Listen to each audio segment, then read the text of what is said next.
Good morning. I've come downstairs to the main panel and took away some sheetrock so that I could get working space. You can see from up here where the wires you saw up in the attic come from. And what's interesting for me is here are the main street power, and they come in hole right there, along with the neutral, which is right there. And I'm more used to a situation where the main power comes in at the top, loops around, and comes back at the top like that. So when I go shopping for a main panel, I'm going to need to find one that has holes like these so I can locate this thing such that these big power leads line up just like this, or close enough. Manipulating that wire is a booger. It's very, very stiff, and but you got to do it. I may decide to contract out just the installation of this panel for that reason, and for the reason of, you can see these giant lug nuts, or Allen nuts, whatever you want to call them. I don't have a tool like that, and they got to be well secured, obviously. And then on top of that, even though I know how to organize how all of the subsequent connections go, maybe getting some additional advice on grounding might be useful, because this house has very, very poor ground. The one area where there's a ground, I don't think this is the house ground. I think this was for the gas ground. See that? What kind of a ground is that?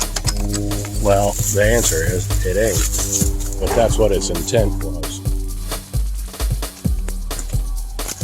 And here is where the street power comes in.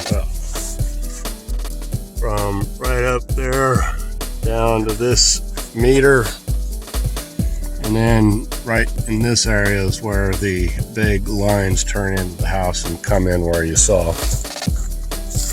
And over the years, you know, as needs changed, the electricians had to do stuff like poke power out through the house, route it through conduit along the outside to service whatever needed servicing. All of this stuff is going to go away. All of that's going to go away. That's going to go away. This is the water heater. And I'll be getting power to that. And here's the gas supply to the water heater, which comes down and connects to that thing right there, which is connected to this pipe. Comes from the gas meter. The reason I'm interested in that is I still have to hook up gas to the kitchen stove. Alright, I guess I'm rambling. Bye.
Good morning, it's Wednesday. Been working on electrical. I don't know if you remember, but I've done quite a bit of wiring removal from down here. That's the first step. Once I'm done with this, up above, I'm going to be creating a series of wiring raceways that I'll run my wire up in the attic.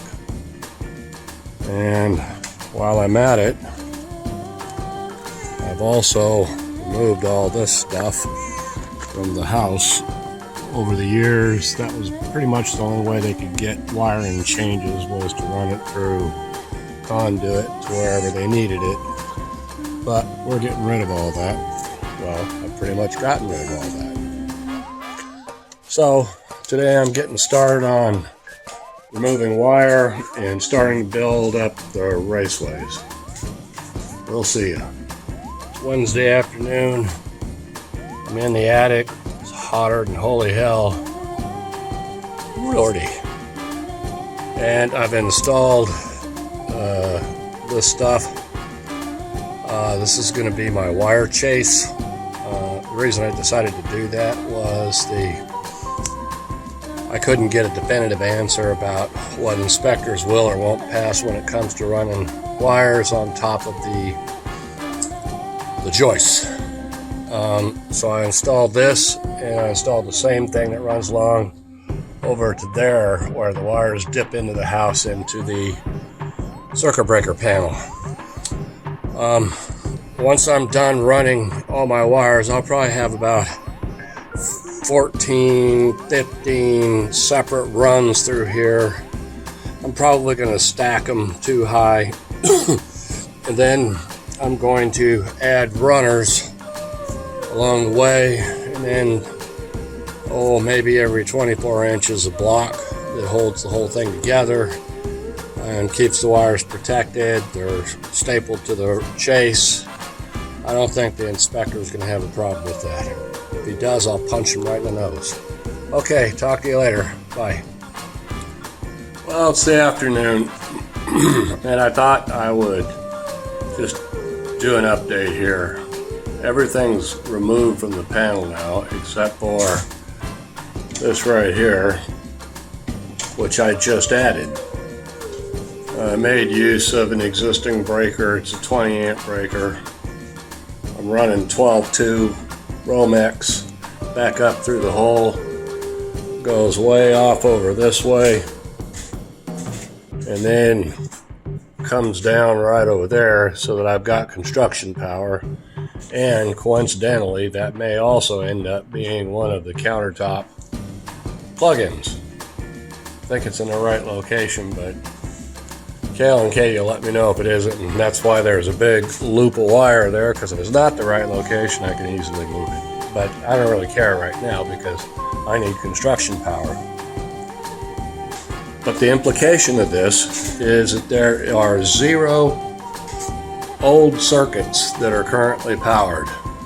That's the main breaker from the street power. Comes into here, so that's the main breaker. And then this is the only circuit now on it, the one that I just added. So what that means is that I can start wiring all I want now, with some caveats, and move forward with the wiring. All right, we'll see ya.